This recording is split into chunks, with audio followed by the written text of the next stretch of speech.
Aking pinatuwong tanglad. Ayan, nag-roots na.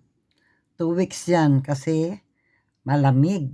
Usually 5 to 1 week lang yan nagro-roots na.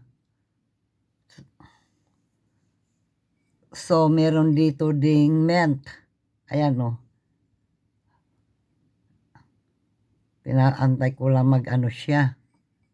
Magkaroon ng roots. Ito may roots na ito siya eh. Yan o. Maganda ang roots niya. Yan. Kaya pwede nang i-transplant yan. Binili ko to ng €2. Yan.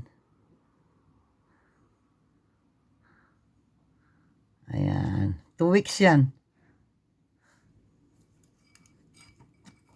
So, 14 days, 16 days na siya ngayon kasi Merkulis yan eh.